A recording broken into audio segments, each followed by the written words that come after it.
This is Akash Sukani and welcome to Samarpan Techno School Biology YouTube channel.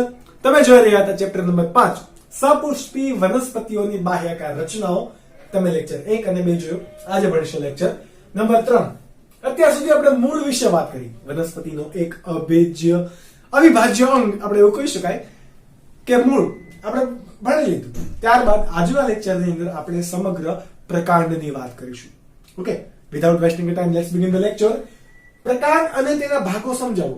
પહેલો જ આપણો question, પ્રકાંડ કોને કહેવાય? તો કે પ્રકાંડનો ઉદ્ભવ ક્યાંથી થાય એ આપણે પહેલા જાણવું પડશે. ક્યાંથી થાય? તો કે આપણે ભ્રૂણ મૂળમાંથી કોનો ઉદ્ભવ થતો તો? મૂળનો, પ્રાથમિક મૂળનો. એવી રીતે પ્રકાંડનો ઉદ્ભવ ક્યાંથી થશે? બીજમાં રહેલ આદિસ્કંદ. આપણે એના ઘણા બધા નામ આપી શકાય. કયા કયા? આદિસ્કંદ, ભ્રૂણાગ્ર, શું આદિસ્કંદ, ભ્રૂણાગ્ર અથવા તો પ્રાંકુર માંથી ઉદ્ભવ પામતી રચનાને શું કહેવાય? પ્રકાંડ કહેવાય. શું કામ હોય એનું? પ્રકાંડનું કામ શું હોય? તો કે એક જ વસ્તુ, તો કે આપણા પ્રકાંડની અંદર પર્ણો, ત્યારબાદ ડાળીઓ, બરાબર, ડાળી એટલે કે શાખા, બરાબર, પર્ણ, ડાળી, પુષ્પ અને ફળ, બરાબર. પર્ણ, ડાળી, ડાળી એટલે કે જો કે આપણું પ્રકાંડ જ થઈ ગયું. ઓકે, પર્ણ, પુષ્પ અને ફળ ધારણ કરતી વનસ્પતિની રચના ને આપણે શું કહીએ છીએ? પ્રકાંડ કહેવાય. શું કહેવાય? પ્રકાંડ કહેવાય. પ્રકાંડ કઈ દિશામાં વિકાસ પામે? કઈ દિશામાં વિકાસ પામે? તો કે આ જમીન હોય તો જમીનની ઉપરની દિશામાં. તો ઉપરની દિશાને શું કહેવાય? ઉધ્વ દિશા. શું કહેવાશે? ઉધ્વ દિશા. જ્યારે નીચેની દિશાને શું કહેવાય? અધો દિશા. તો તમને એમ પૂછે, મૂળ અધો દિશા. ઓકે, મૂળ કઈ દિશામાં વિકાસ પામે? તો અધો દિશામાં. જ્યારે પ્રકાંડ કઈ દિશામાં વિકાસ પામે? ઉધ્વ દિશામાં વિકાસ પામશે. સમજ પડી? ચલો આપણે એક નાનકડું અમથું પ્રકાંડ જોઈએ અને એના બધા ભાગો અથવા તો એના અંગોને સમજતા જોઈએ. આપણે સવાલ છે ને પ્રકાંડના ભાગો. કેટલા મુખ્ય ભાગો છે? 4. કયા કયા જોઈએ? પ્રકાંડ કોઈ પણ હોય એનામાં તમે આવી કઈક રચના જોતા હોય. ઓકે, આવી રીતે કઈક સમથિંગ આવી હોય તો પ્રકાંડના ભાગ પર કઈક આમ ગાંઠ જેવી ભાગ પણ જોવા મળે. ઉપસી ગયેલી રચના હશે. જોજો, બરાબર. શું જોવા મળે? ગાંઠ. શું જોવા મળે? ગાંઠ. આ પ્રકાંડ પર જ્યાં પણ ગાંઠ જોવા મળે છે એ ભાગનું કામ શું હશે? તો કે પર્ણ ધારણ કરવું. તો કે પર્ણ કયા ભાગે હોય? ગાંઠના ભાગે. તો અહીંયાથી શું વિકાસ પામી શકે? પર્ણ વિકાસ પામી શકતું હોય. આ રીતે તમે સમજી ગયા કે નહીં? તો કે યસ. ગાંઠ ત્યારબાદ છે આંતરગાંઠ. આંતરગાંઠ. તો આંતરગાંઠ કોને કહેવાય? જેવી રીતે બે રાષ્ટ્રો વચ્ચે, તો આપણે એમાં શબ્દ વાપરીએ આંતરરાષ્ટ્રીય, બરાબર. આંતરરાજકીય, આંતરરાષ્ટ્રીય, આપણે આવા શબ્દો વાપરીએ છીએ. તો આંતર એટલે બે વચ્ચેનું, આંતરગાંઠ એટલે કે બે ગાંઠ વચ્ચેનો જે પ્રદેશ છે અથવા તો બે ગાંઠ વચ્ચેનો જે અવકાશ છે એને શું કહેવાશે? આંતરગાંઠ. શું કહેવાશે? આંતરગાંઠ. તો અહીં આપણે લખી શકીએ તો કે બે ક્રમિક ગાંઠ વચ્ચેનો પ્રદેશ. હવે આ આંતરગાંઠની લંબાઈ ઘણા વનસ્પતિની અંદર લાંબી હશે, ઘણામાં ટૂંકી હશે. આનો આધાર કોના ઉપર રાખે? તો કે દરેક વનસ્પતિની પ્રકાર પર, એની જાતિ પર આધાર રાખશે. એવું નથી કે ઘઉં હોય તો એની અંદર ફિક્સ 5 સેન્ટીમીટર જોઈએ, એવું કઈ જરૂરી છે નહીં. દરેક છોડની અંદર આ વસ્તુ કેવી હશે? અલગ અલગ હશે. ત્યારબાદ પ્રકાંડના બીજા બે ભાગો હોય કે જેને શું કહેવાય? કલિકા. આપણે કોઈ પણ ગુલાબનો છોડ હોય, તુલસીનો છોડ હોય, આપણે એમાં કહીએ કે કળિયું નીકળી. કાઠિયાવાડી શબ્દમાં એવું કહીએ કે કળિયું નીકળી. તો આ કળી શું છે? એને આપણે કહેવાશે કલિકા. શું કહેવાય? કલિકા. આ કલિકા વનસ્પતિની અંદર બે પ્રકારની હશે. કઈ કઈ? તો પહેલી હશે અગ્રકલિકા. કઈ? અગ્રકલિકા. અને બીજી હશે કક્ષકલિકા. કનિનિકા એ નથી, શું છે? કલિકા છે. નહીં તો ઘણા લોકોને સિરિયલનું યાદ આવવા મળશે. ઓકે, આ વાત તમે સમજ્યા. ત્યારબાદ આપણે જોઈએ કોને અગ્રકલિકા કહેવાય. તો કે વનસ્પતિની પ્રકાંડની ધરી પર ઘણીવાર આ પ્રકારની ધરી હોય, તો ટોચની ધરીએ જ્યારે આવી રીતે કલિકા નીકળતી હોય સૌથી પ્રકાંડની ટોચના ભાગે, તો એને શું કહેવાય? અગ્રકલિકા. તો એનું સ્થાન ક્યાં હોય? પ્રકાંડના ટોચના ભાગે. આ અગ્રકલિકામાંથી શું વિકાસ પામે? તો કે આવી રીતે પુષ્પ વિકાસ પામતું હોય. બરાબર. ઘણી વખત ત્યાંથી નવી શાખા વિકાસ પામી જતી હોય, ઘણી વખત વિકાસ ના પણ પામે. ત્યારબાદ છે કક્ષકલિકા. કક્ષકલિકા સમજવા પહેલા તમારે ભણવું પડે કક્ષ. કોને કહેવાય? કક્ષ. ઓકે, તો આ પ્રકાંડ છે. બરાબર. પ્રકાંડ ઉપર સમજો કે અહીંયા કોઈ પર્ણ છે, તો આ પ્રકાંડની ધરી અને પર્ણ વચ્ચે બનતા કોણ ને શું કહેવાય? કક્ષ. બંને આપણે સમજીએ. બરાબર. તો કે પ્રકાંડ અને પર્ણ વચ્ચેના ખૂણાને શું કહેવાય? કક્ષ. આ કક્ષમાંથી જે કોઈ પણ કલિકા નીકળે એને શું કહેવાય? કક્ષકલિકા. બરાબર. જેવી રીતે આપણે થોડુંક ઝૂમ કરીને જોઈએ તો અહીંયા જોઈ શકાશે કક્ષકલિકા કઈ રીતે હોય. તમને ડાયાગ્રામેટિકલી સમજાવી દઉં. જુઓ, આ ગાંઠવાળો ભાગ છે. બરાબર. એના ભાગેથી અહીંયા કોઈ મસ્ત સરસ મજાનું પર્ણ નીકળેલું છે. પર્ણના ગાંઠના ભાગે આ પ્રકાંડ અને આ પર્ણ વચ્ચેના ખૂણાને શું કીધું આપણે? કક્ષ. એના વચ્ચેથી કોઈક આમ કદાચ નવી શું નીકળે છે? કળી નીકળે છે, તો એને શું કહેવાય? કક્ષકલિકા. કક્ષકલિકા આગળ જઈને નવી શાખામાં પણ વિભાજન પામે. બરાબર. એનું કામ શું હોય? નવી શાખાનું નિર્માણ કરવું. તો ટોટલ પ્રકારના તમારે કેટલા ભાગ યાદ રાખવાના? ગાંઠ, આંતરગાંઠ, કલિકા. કલિકાની અંદર બે. કયા કયા બે? તો કે અગ્રકલિકા અને કક્ષકલિકા. આ પ્રકાંડ જ્યારે તરુણ હશે, એટલે કે હજુ નાજુક છે, ત્યારે કેવા રંગનું હોય? લીલા રંગનું હોય. પરંતુ જેમ જેમ જેમ પ્રકાંડ ગાઢ બનતું જશે, જૂનું બનતું જશે, એમ ધીરે ધીરે બદામી રંગ, બદામીથી એકદમ બ્રાઉન અને કથ્થાઈ રંગનું બની જશે. ઓકે, રતાશ પડતું પણ બને. રતાશ પડતાથી ધીરે ધીરે ધીરે ધીરે કેવું પડી જશે? કથ્થાઈ રંગનું બની જશે. જે તમે થડ કહો છો, થડ કેવું છે? બદામી રંગનું. હવે તમને એનસીઈઆરટી બુક ની અંદર સવાલ આપ્યો હોય કે શા માટે એ બદામી રંગનું છે, તો આપણે ઓલરેડી ચેપ્ટર નંબર 6 ની અંદર જોઈશું. કેમ? તો કે એની અંદર ત્વક્ષેધાનું નિર્માણ થશે. ત્વક્ષેધા હોય એની અંદર કોઈ પણ હરિતકણ ધરાવતા નથી, એટલે લીલા કલરનું દેખાતું નથી. ઓકે, તો એ બદામી રંગનું દેખાશે. તો સિમ્પલ રીઝન છે, એના રંગ કણો એની અંદર હાજર હોતા નથી. જ્યારે નાજુક હશે ત્યારે એ પ્રકાશ સંશ્લેષણ કરીને પોતા જાતે જ ખોરાક બનાવવા માટે કેવું હશે? હરિતકણ ધરાવતા હોય, એટલા માટે લીલા કલરનું હશે. પછી એ પુખ્ત બની ગયું તો એને ખોરાક બનાવવાની જરૂર રહેતી નથી. પર્ણો જેટલા બધા વિકાસ પામી ગયા છે કે એ ખોરાક બનાવીને પ્રકાંડને ખોરાક પૂરો પાડશે. તો એ હવે હરિતકણો ગુમાવી દેશે, તો એ હવે લીલું દેખાશે નહીં. ત્યારબાદ છે પ્રકાંડના કાર્યો. કયા કયા કાર્યો હોય? તો કે એ કોને કોને આધાર આપે છે? તો કે પર્ણોને સ્થાન આપે, ફળને અને પુષ્પને શું આપે? ધારણ કરે. એટલા માટે ત્રણે જગ્યા આપે. શું આપે? જગ્યા આપે. ત્યારબાદ પ્રકાંડના આ બધા ભાગ મળીને શું રચે? પ્રરોહ તંત્ર રચે. પ્રરોહ તંત્ર. હજુ એક તમારે કામ છે. જો કે વનસ્પતિની અંદર સમજજો. બરાબર. પ્રકાશ સંશ્લેષણ કોણ કરશે? તો કે પર્ણ. ખોરાક કોણે બનાવ્યો? પર્ણએ. કોણે? પર્ણએ. ત્યારબાદ પાણી કોણ લઈને આવ્યું? મૂળ. કોણ? મૂળ.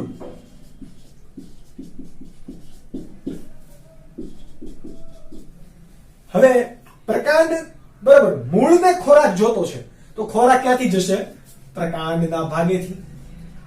પર્ણને ખોરાક બનાવવા માટે પાણી જોતું છે, તો પાણી ક્યાં જશે? ઉપર. આ રીતે પ્રક્રિયા થાય છે. તો કે યસ. તો આ વનસ્પતિના પ્રકાશ સંશ્લેષિત ખોરાક કે મૂળ દ્વારા શોષિત પાણીને એક જગ્યાએથી બીજી જગ્યા અથવા તો જરૂરિયાતના ભાગ સુધી પહોંચાડવાનું કામ અથવા તો વહન કરાવવાનું કામ કોણ કરે છે? પ્રકાંડ કરે છે. આ પ્રકાંડ શું ધરાવતા હશે? એના માટે જલવાહક અને અન્નવાહક પેશી પણ ધરાવતા હોય. શું ધરાવતા હોય? જલવાહક અન્નવાહક પેશી, કે જેને આપણે વાહીપુલ તરીકે પણ ઓળખીશું આ ચેપ્ટરની એન્ડની અંદર, સોરી ચેપ્ટર નંબર 6 ની એન્ડની અંદર. ઓકે, તો આ વસ્તુ બેઝિક તમારા કાર્યો છે. આના સિવાયના પણ વિશિષ્ટ કાર્યો છે. કયા કયા છે એ જાણવા પહેલા તમે આ વસ્તુ નોટ ડાઉન કરી લો અને સ્ક્રીનશોટ જે મળે એ વાંચી લો.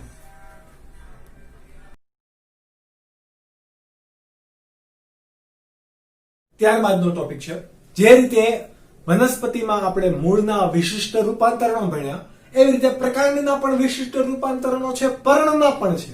ઓકે, તો આપણે અહીંયા પ્રકાંડના વિશિષ્ટ રૂપાંતરણો ભણશું. કેટલા છે તમારે યાદ રાખવાના? 5. પહેલામાં કેટલા હતા? 3. અહીંયા કેટલા? 5. જોઈએ ઇન ડિટેલ કયા કયા તમે યાદ રાખશો. તો કે પહેલું છે ખોરાક સંગ્રહ માટે પ્રકાંડનું વિશિષ્ટ રૂપાંતરણ. ત્યારબાદ અહીંયા યાંત્રિક આધારને આપણે બીજું નામ આપશું આરોહણ માટે વિશિષ્ટ રૂપાંતરણ. ત્યારબાદ ત્રીજું નામ આપશું રક્ષણ માટે પ્રકાંડનું વિશિષ્ટ રૂપાંતરણ. ત્યારબાદ ચોથું નામ આપશું પ્રકાશ સંશ્લેષણ માટે પ્રકાંડનું વિશિષ્ટ રૂપાંતરણ. અને છેલ્લું છે વાનસ્પતિક પ્રજનન માટે પ્રકાંડનું વિશિષ્ટ રૂપાંતરણ. અલિંગી પ્રજનનથી થોડુંક અલગ પડશે, કારણ કે એમાં અહીંયા બીજાણુ કે જન્યુની જરૂર નહીં પડે, પરંતુ વાનસ્પતિક પ્રજનન થશે. કઈ રીતે થશે આપણે એ પણ ભણીશું. પહેલા આપણે આ ચારને જોઈએ. વાનસ્પતિક પ્રજનન અલગથી ભણીએ, કારણ કે વાનસ્પતિક પ્રજનન તમને 2 માર્ક્સની અંદર પૂછાય છે અલગથી. ઓકે, પહેલા જોઈએ ખોરાક સંગ્રહ. જેવી રીતે વનસ્પતિના મૂળ ખોરાકનો સંગ્રહ કરતા હતા એવી રીતે વનસ્પતિના પ્રકાંડ પણ ખોરાકનો સંગ્રહ કરવાની ક્ષમતા ધરાવે છે. જ્યારે પણ પર્ણો વધારાનો ખોરાક બનાવશે ત્યારે વિકટ પરિસ્થિતિમાં ટકી રહેવા માટે પ્રકાંડ શું કરશે? ખોરાકનો સંગ્રહ કરીને ફૂલી જશે. શું થઈ જશે? ફૂલી જશે. કે જેના ઉદાહરણ છે તમારે યાદ રાખી શકો. કયા કયા છે? તો કે તમે બટાટા ખાતા હશો તો બટાટા હકીકતમાં કોઈ ફળ નથી, એ પ્રકાંડ છે. ગાંઠા મૂળી પ્રકારનું. કેવું છે? ગાંઠા મૂળી પ્રકારનું. પ્રકાંડની શું હોય? પ્રકાંડના તંતુ હોય, એમાં નાની નાની જે ગાંઠ હોય એ ગાંઠ ફૂલીને કેવી થઈ જાય? ગ્રંથિલ આકારે. સોરી, ગાંઠા મૂળી નહીં. કેવું છે? બટાટા ગ્રંથિલ પ્રકાંડ છે. કેવું છે? ગ્રંથિલ પ્રકાંડ. ત્યારબાદ તમારા પાસે છે કોણ? તો કે બટાટા બાદ તમારા પાસે હળદર. ત્યારબાદ તમારી પાસે છે આદુ. કેવું? આદુ, હળદર. ત્યારબાદ તમે એકનું નામ તો સાંભળ્યું હશે, સુરણ. કેવું? સુરણ. ત્યારબાદ જમીન કંદ. જમીન કંદ એટલે કે જે કોઈ પણ પ્રકાંડ જમીનની અંદર રહેલા છે, આ બધા જ કેવા છે? જમીનની અંદર જ રહેલા છે અને ફૂલે છે એવા જમીન કંદ. અને એક હજી છે અળવી. કેવી? અળવી. તો હળદર, આદુ, સુરણ, જમીન કંદ અને અળવી આ બધા જ કેવા પ્રકારના છે? પ્રકાંડ છે કે પોતે જમીનની અંદર રહી છે, બહાર નહીં. જમીનની અંદર એટલે કે જમીનની અંદર બહુ ઊંડા પણ ના હોય. તમે થોડુંક જમીનને ખેડો ત્યાં હળદર, આદુ, બટાટા, સુરણ, જમીન કંદ, અળવી આ બધું તમને જોવા મળે. ઓકે, તો આ વિશિષ્ટ પ્રકારનું અનુકૂલન છે. ત્યારબાદ છે આરોહણ. કેવું? આરોહણ. હવે કોઈ વનસ્પતિનું પ્રકાંડ એટલું બધું મજબૂત નથી અને જંગલમાં રહેલું છે. તો જંગલ હોય એમાં ઊંચા ઊંચા ઝાડવા હોય. ઊંચા ઊંચા ઝાડવાને કારણે પ્રકાશ પૂરતા પ્રમાણમાં મળતો નથી. કોને નથી મળતો? તો કે આવી વનસ્પતિને. તો એ શું કરશે? કોઈનો ટેકો લઈને આમ ઉપર ચડવાની ટ્રાય કરશે. ગેસ કરો કોણ હશે? યસ, જે તમે વિચારો છો એ. હા, વેલા. કોણ? વેલા. તમે વેલ જોયા છે કોઈ પણ જમીન જો ને. હવે તો કોઈ પણ છોડની આધાર લઈને અથવા તો દોરી, આપણે ગલકા અને તુરિયાનો વેલો હોય તો એ દોરી તમે હવે લીરા બાંધી દી તો તે લીરાને ફરતે વીંટળાઈને પણ આગળ ચાલે. ઓકે, દ્રાક્ષનો વેલો છે, તરબૂચનો વેલો છે, કાકડીનો વેલો છે, કૃષ્ણ કમળનો વેલો છે. ઓકે, આ વિવિધ પ્રકારના વેલાઓ છે, એની અંદર સૂત્રમય રચના, સ્પ્રિંગ જેવી રચના કે જેને શું કહેવાશે, સૂત્રમય રચના હોય કે જે કોઈ પણનો આધાર લઈને વનસ્પતિના પ્રકાંડ કે જે કેવું છે, નબળું, એટલા માટે એને શું આપે, આધાર આપવા માટે જવાબદાર છે. એ ક્યાંથી ઉદ્ભવશે કે આ વનસ્પતિનું નબળું પ્રકાંડ છે. કેવું છે વનસ્પતિનું નબળું પ્રકાંડ? એ વનસ્પતિના નબળા પ્રકાંડ ઉપર અહીંયા કોઈ પર્ણ આવેલું છે. શું છે? પર્ણ. તો આ પર્ણમાં કક્ષકલિકા જ્યાં હશે, શું છે? કક્ષકલિકા. તો આ કક્ષકલિકામાંથી સૂત્રમય નાજુક દોરા જેવી પરંતુ મજબૂત રચના વિકાસ પામે છે કે જેને આપણે શું કીધું? સૂત્રમય રચનાને આપણે શું કીધું? આરોહણ માટેનું પ્રકાંડનું રૂપાંતરણ. જુઓ, કક્ષકલિકા કોનો ભાગ હતો? પ્રકાંડનું. ઓકે, તો આટલા માટે આને આપણે શું કહીશું? પ્રકાંડ સૂત્ર. શું કહેવાશે? પ્રકાંડ સૂત્ર. કોનો ભાગ છે? પ્રકાંડનો ભાગ છે. એટલા માટે ઘણીવાર પર્ણ પણ આવી સૂત્રમય રચનામાં ફેરવાતું હશે તો એને પર્ણ સૂત્ર કહેવાશે. એટલા માટે આપણે સ્પેસિફિક નામ યાદ રાખવાનું છે, પ્રકાંડ સૂત્ર, કે જે આરોહણ માટે જવાબદાર હશે. આરોહણ ક્યારે કરશે?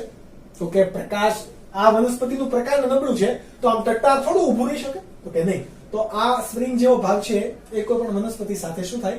આમ વીંટળાઈ જાય, એનો આધાર લઈ અને ઉપર ઉપર ચડતું જાય, જેનાથી વનસ્પતિના પર્ણોને પ્રકાશ પૂરતા પ્રમાણમાં મળી શકે ને પોતાનો ખોરાક એ જાતે બનાવે. ઓકે, કોણ કોણ તમારે અહીંયા યાદ રાખવાના છે? તો એક્ઝામ્પલ છે તો કે કાકડી, કોળું, તરબૂચ. બરાબર, તમને જે પણ યાદ આવે, જેના પણ વેલા હોય એ પણ થોડોક ધ્યાનમાં રાખવા. વટાણાના વેલા અહીંયા ન લખાય, બરાબર, નખવેલના વેલા અહીંયા નહીં લખાય. કેમ? તો કે પર્ણનું સૂત્રમય રૂપાંતરણ છે. એટલા માટે કાકડી, કોળું, તરબૂચ, દ્રાક્ષનો વેલો, કૃષ્ણ કમળનો વેલો, ત્યારબાદ હજી એક છે તંબુરો. બરાબર, આ બધાના વેલા છે એમાં કક્ષકલિકા એ સૂત્રમય રચનામાં ફેરવાય છે અને આધાર આપે છે. ત્યારબાદ છે રક્ષણ માટે કોઈ પણ રચના. રક્ષણ માટે એટલે કે એ કાંટા બની ગયા છે, જે અહીંયા કક્ષકલિકા સૂત્રમય બની એવી આ અમુક પ્રકારની વનસ્પતિમાં કક્ષકલિકા કેવી બને છે? કંટકમય. જેમ કે તમે બોરડી, મહેંદી, આવા બધાના છોડ જોયો તો એમાં કાંટા હોય. ગુલાબ, પણ ગુલાબની અંદર આ જે કક્ષકલિકા એ સૂત્રમય નથી બનતી. તમે ગુલાબનો છોડ જોજો, કક્ષકલિકામાંથી કાંટો નહીં હોય, એની છાલ ઉપરથી કાંટો હશે. કઈ રીતે આપણે બંનેનો તફાવત જોઈએ? ચલો, તો રક્ષણ માટેની જે રચના છે એમાં આવું કોઈ પ્રકાંડ છે કે જે મજબૂત હશે. એમાંથી અહીંયા કોઈ સપોઝ પર્ણ છે. પર્ણ છે તો એની કક્ષ અહીંયા હશે. કે યસ, આ કક્ષમાંથી શું નીકળે છે? કંટકો.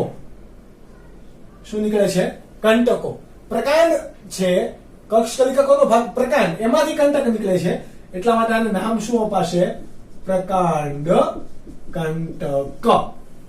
અને ગુલાબ જેવી વનસ્પતિ, તો ગુલાબની અંદર આ રહ્યું તમારું પ્રકાંડ. બરાબર, એનું પાંદડું કંઈક અહીંયા હશે. ગુલાબનું પાન અહીંયા હશે તો ગાંઠ ક્યાં હશે? ખબર? સોરી, ગાંઠ અહીંયા જ હશે, પરંતુ કંટક ક્યાં હોય? તો કે આવી રીતે આમ. જુઓ, કક્ષકલિકામાં છે કંટક? તો કે નહીં, એ છાલ ઉપર આવેલા છે. એટલા માટે ગુલાબની અંદર જે કંટક આવેલા છે એને શું કહેવાશે? છાલ શૂળ. આમાં ક્યારેક અટવાવું નહીં. કક્ષકલિકા પ્રકાંડની આ રચના છે, કક્ષકલિકાનું રૂપાંતરણ નથી, છાલનું રૂપાંતરણ છે. ઓકે, તો શા માટે આવા કંટકે ધરાવે? એને જ્યારે કોઈ પણ બકરી છે કે નાના કોઈ પણ તૃણહારી પ્રાણીઓ છે એ વનસ્પતિના પાન ઉપર કે નાના નાના છોડ હોય, નીચા છોડ, એના ઉપર ખોરાક માટે નભતા હોય તો એ ખાઈ જાય તો એ વનસ્પતિને જ નુકસાન છે ને. વનસ્પતિમાં પણ એક જીવ છે, તો વનસ્પતિને જ નુકસાન થાય છે. એટલા માટે શું ધરાવે? રક્ષણ માટે કાંટાની રચના ધરાવે છે, બરાબર. એટલે શું થશે, હવે ખાશે તો સીધું બકરીને વાગશે કાંટો, બરાબર. કાંટો વાગશે તો બકરી હવે પછી ખબર પડી જશે કે અહીંયા બહુ ચાળા લેવાય નહીં, અહીંયા વાગે છે. ઓકે, તો આ વાત હતી એ રક્ષણ માટેની હતી. તમારે અહીંયા કોને કોને યાદ રાખવાના છે, તો કે ઘણા બધાની અંદર આવા કંટકમય જોવા મળે. આપણને જેટલા પણ યાદ આવે એટલા લખી નાખવાના. તો કે દાડમ છે, ત્યારબાદ આપણી પાસે મહેંદી છે, લીંબુમાં પણ હોય, યસ, લીંબોળીમાં નહીં પરંતુ લીંબુના ઝાડમાં પણ હોય. ત્યારબાદ બોગનવેલમાં છે, કોની અંદર, બોગનવેલની અંદર પણ છે. તો આવું તમારે બધું યાદ રાખવું પડશે. શું યાદ રાખવું પડશે, કોના કોની અંદર કાંટા હોય એ, અને એક્ઝામ્પલ અહીંયા તમારું ગુલાબનું પણ છે. તો આ આટલા ઉદાહરણો યાદ રાખવાના. યસ, ફાફડા થોરની અંદર પણ કાંટા જેવી રચના જોવા મળે. એલોવેરાની અંદર પણ તમને એમ થશે સર કાંટા જેવી રચના જોવા મળે છે, પણ એ પર્ણની રચના છે, પ્રકાંડની રચના નથી. આ એક વસ્તુ યાદ રાખજો. લેટ્સ સી આગળ. પ્રકાશ સંશ્લેષણ માટે પણ પ્રકાંડ ઘણી વખત કામ કરશે. કોના માટે, પ્રકાશ સંશ્લેષણ માટે. કઈ રીતે કામ કરશે, તો કે ઘણી વનસ્પતિની અંદર પર્ણો, જેમ કે ગરમ તાપમાનમાં જે વનસ્પતિઓ રહે છે, બરોબર, રણની વનસ્પતિ, તો પર્ણનું કામ શું હોય, એની ઉપર વાયુરંધ્ર આવેલા હોય, નાના નાના છિદ્રો કે જેમાંથી પાણીનો ત્યાગ થઈ જશે. હવે ગરમ પ્રદેશમાં તો પાણી ઓછું હોય અને ઉપરથી પાણીનો ત્યાગ થઈ જાય છે, તો વનસ્પતિ જીવી કઈ રીતે શકે? જળ એ જ જીવન. તો આપણા માટે નહીં, વનસ્પતિ માટે પણ એ સાચું છે ને. તો કઈ રીતે વનસ્પતિ અહીંયા પોતાનું જીવન જીવશે? તો એ વનસ્પતિ એક પ્રકારનું અનુકૂલન સાધશે. શું સાધે? અનુકૂલન સાધે. એ વનસ્પતિ શું કરે, રણ પ્રદેશની કે ગરમ પ્રદેશની વનસ્પતિઓ એ પર્ણ છે, એ પર્ણનું કંટકમાં રૂપાંતરણ કરી દે, અથવા તો પર્ણ ખેરવી નાખે. પર્ણનું કામ શું હતું? ખોરાક બનાવવો, પ્રકાશ સંશ્લેષણ કરીને. હવે એ કામ કોણ કરશે? તો કે આપણા પાસે રહેલું પ્રકાંડ. કઈ રીતે? તમે જુઓ, ફાફડા થોર છે. કોણ? ફાફડા થોર. તો આ ફાફડા થોરનું પ્રકાંડ હું તમને અહીંયા દોરું છું એક એક્ઝામ્પલ તરીકે. આ ફાફડા થોરનું આવું કંઈક થોરનું પ્રકાંડ છે. આ પ્રકાંડ છે, બરાબર. એના ઉપર આવેલા પર્ણો કેવા છે? આવા કંટકમય. તમે ફાફડા, તમે થોર જોયો હોય, કેક્ટસ ફ્રૂટ જોયા હોય તો પણ તમને ખબર હશે. તો એના પર્ણો આવા કેવા થઈ ગયા છે? કંટકમય. હકીકતમાં જે મોટો મોટો ફૂલેલો તમને ભાગ દેખાય છે એ પર્ણ છે નહીં, એ શું છે? પ્રકાંડ છે, બરાબર. આ બ્લેક કલરનો ભાગ જે આપણે દોરીએ ને એ શું છે? પ્રકાંડ છે. આ પ્રકાંડ હવે શું ધરાવે છે?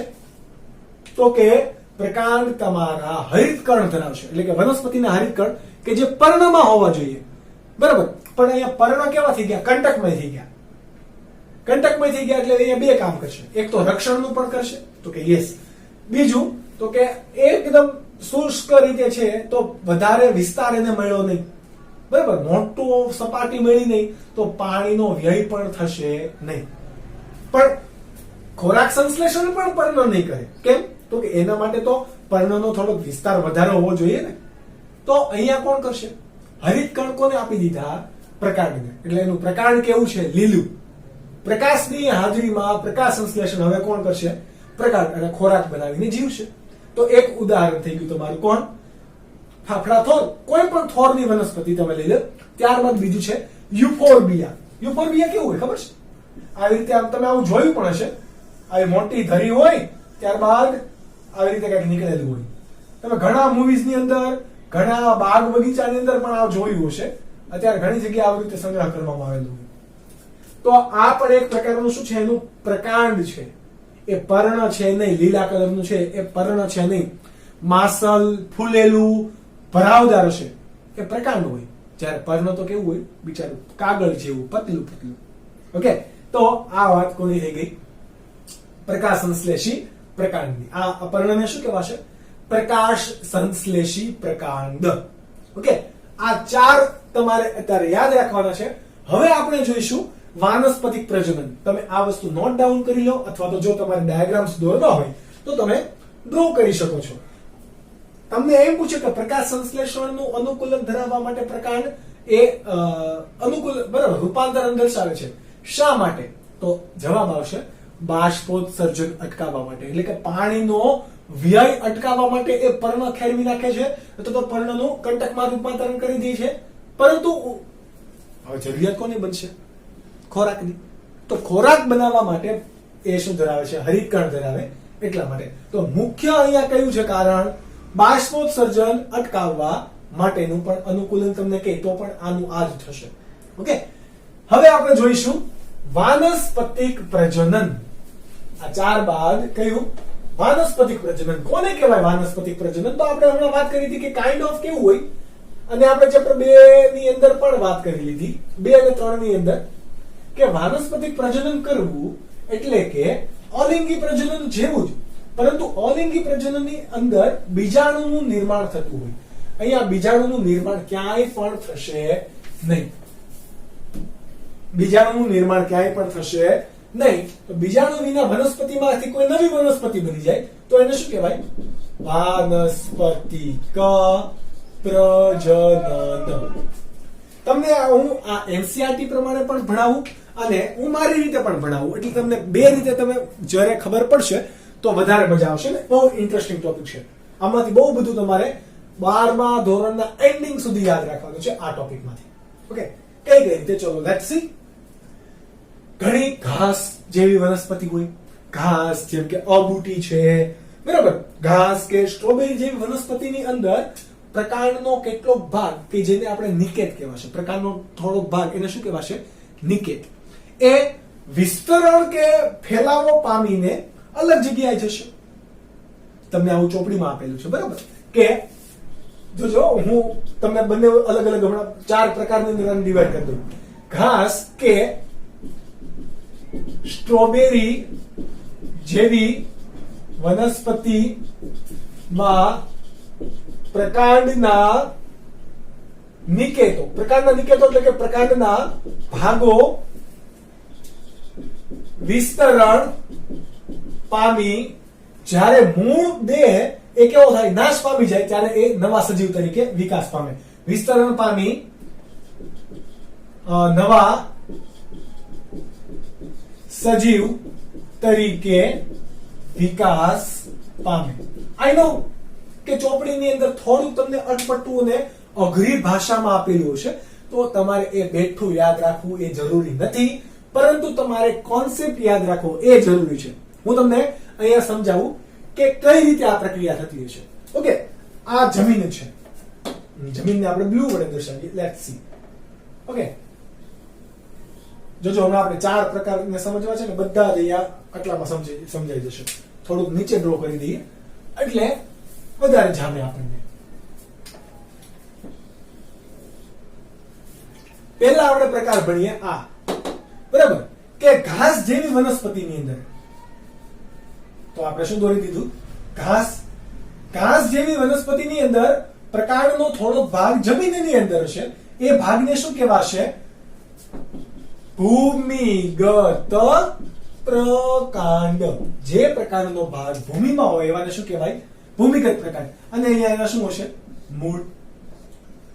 તો ભૂમિગત પ્રકાંડમાંથી, બરાબર, એના નિકેતો એટલે કે એના ભાગ જમીનની બહાર, આમ જુઓ, આ રીતે વિકાસ પામ્યા. એટલે કે જમીનના પ્રકાંડના નિકેતો વિસ્તરણ પામી નવા સજીવ તરીકે વર્તે. ક્યારે? જમીનના અહીંયાથી વિકાસ પામતા હતા એ ભાગ અહીંયા ગયો, ત્યાં શું રચશે? મૂળ રચશે. એવી રીતે અહીંયા પણ ગયો, અહીંયા જમીનની અંદર શું રચશે? મૂળ, અને ત્યાં નવું ઘાસ રચશે. બરાબર, તમે ચોપાટીની અંદર જાઓ ત્યારે તમે, મને ખબર છે, હું પણ આવું કરું, એટલે ચોપાટીની અંદર જાઓ એટલે તમે ઘાસ ખેંચતા હોય. ઘાસ ખેંચો તો તમે જોજો ઘણી વખત અહીંયાથી ઘાસ ખેંચેલું હશે, એનો છેડો આ બાજુ મળશે. આવું થયું હશે તમારી જોડે પણ. તો એ શું છે? આ પ્રકારનું વાનસ્પતિક પ્રજનન. અહીંયા કોઈ વનસ્પતિના પરાગરજ કે એવું કઈ મળવા આવ્યું તો કે નહીં? કોઈ બીજાણુ આવ્યા તો કે નહીં? તો પણ વનસ્પતિમાંથી જો નવી વનસ્પતિ સર્જાણી કે નહીં? તો કે યસ. આ ભાગ જો જમીનની બહારની બાજુથી આગળ ગયો, બરાબર, આ જમીનની સપાટી, એની ઉપર જમીનની સપાટીને સમાંતર વિકાસ પામીને ફરી જમીનની અંદર ગયા, ત્યાં શું બનેવા? મૂળ, અને ત્યાં એક નવો છોડ બનેવો. આવી રીતે સતત આખું મેદાન હશે તો આખા મેદાનની અંદર આવી રીતે ફેલાવો પામી જશે. આ પ્રકારનું વાનસ્પતિક પ્રજનનને શું કહેવાય? ભૂસ્તારી. શું કહેવાશે? ભૂસ્તારી. શું કહેવાય? ભૂસ્તારી. કોની કોની અંદર જોવા મળે? તો કે જેમ કે આપણા પાસે અબૂટી છે, ત્રણ છે. અબૂટી એટલે કે દુર્વા ઘાસ, બરોબર? દુર્વા ઘાસ, અબૂટી, આ બધાની અંદર શું જોવા મળશે? ભૂસ્તારી. હજી તમારે એક ઉદાહરણ યાદ રાખવું હોય તો ડૂબ ઘાસ પણ છે. કયું? ડૂબ ઘાસ, કે જેની અંદર વાનસ્પતિક પ્રજનન ભૂસ્તારી પ્રકારનો જોવા મળે. ત્યારબાદ આપણે એક બીજો પ્રકાર જોઈએ કે જે આપણે હમણાં સ્ટ્રોબેરીનું ઉદાહરણ અહીંયા જોયું. કોનું? સ્ટ્રોબેરીનું. તો સ્ટ્રોબેરી, ફુદીનો, જુઈ જેવી વનસ્પતિ હોય, બરાબર? આપણે અહીંયા ફુદીનો દોરીએ. મને નથી ખબર, આવું કઈ જશે ને? તમે સમજી ગયા કે આ શું છે, બરાબર? આ વનસ્પતિના શું છે? મૂળ. આવી રીતે જમીનની અંદર કોઈ ફુદીનો ઉગેલો છે, ફુદીનો છે, જુઈ છે, કોઈ પણ વનસ્પતિ, તો આ વનસ્પતિની ભૂમિગત પ્રકાંડમાંથી એક શાખા વિકાસ પામીને, એટલે કે પ્રકાંડની એક શાખા વિકાસ પામીને જમીનની ઉપર આમ જો કમાન આકારે, કમાન એટલે કે ધનુષ આકારે વિકાસ પામે અને પાછી જમીનની અંદર આવે. જ્યારે અહીંયા એવું નહોતું થતું. અહીંયા એવું થતું નથી. જમીનની સમાંતર વિકાસ નથી પામતી, પરંતુ જમીનથી ઉપર કમાન આકારે વિકાસ પામીને ફરીથી જમીનના સંપર્કમાં આવે ને ત્યાં મૂળ રચીને ત્યાં નવી વનસ્પતિ સર્જી. ફુદીનો અહીંયા બનાવ્યો, તો કોઈ પણ છોડ છે અહીંયા બનાવ્યો. તો આ રીતે પ્રજનન થાય છે. તો એ પ્રકારને શું કહેવાશે? એ પ્રકારને આપણે કહેવાશે, ક્યાં ગયું ઢાંકણું? ઓકે, એ પ્રકારને કહેવાશે વિરોહ. શું કહેવાય? વિરોહ. તમારે ભૂસ્તારી અને ભૂસ્તાર અને વિરોહમાં યાદ રાખવાનું છે કે જમીનની બહારની બાજુએ છે. કોનામાં છે? જમીનની બહારની બાજુએ. એટલા માટે આને આપણે શું કીધું? ભૂસ્તારી. અહીંયા સમાંતર છે, અહીંયા કમાન આકારે છે, એટલા માટે બંને અલગ પડે છે. ઉદાહરણની અંદર તમે કોને કોને યાદ રાખશો? તો કે આપણા પાસે છે ફુદીનો, બરાબર? ફુદીનો, જુઈ જેવી વનસ્પતિ. ડિટેલમાં જો તમારે યાદ રાખવું હોય તો સ્ટ્રોબેરીને પણ તમે એક ઉદાહરણ તરીકે લઈ શકો. હવે તમને ઘણી વખત એક્ઝામ્પલમાં એમ પૂછી લે, કન્ફ્યુઝ કરે, તો આ પણ એક શું છે? વિરોહ ભૂસ્તારીનો એક પ્રકાર છે કે જેમાં સમાંતર વિકાસ નથી પામતું, પરંતુ કમાન આકારે વિકાસ પામે છે. પામે છે તો જમીનની ઉપરની તરફ, તો કે યસ.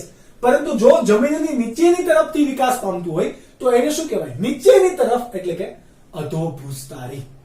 શું કહેવાય? અધો ભૂસ્તારી. કોની અંદર જોવા મળશે?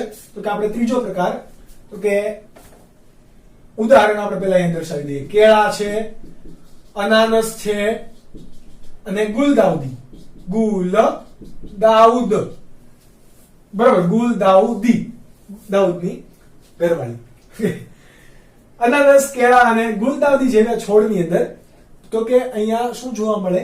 જમીનની અંદરથી એક કોઈ ભૂમિગત પ્રકારનો ભાગ એ બહાર નીકળીને વિકાસ પામે છે. કઈ રીતે? માનો કે આ કોઈ કેળાનું ઝાડ છે, મને ખબર આવું જ કંઈક હશે ને? તો કે યસ,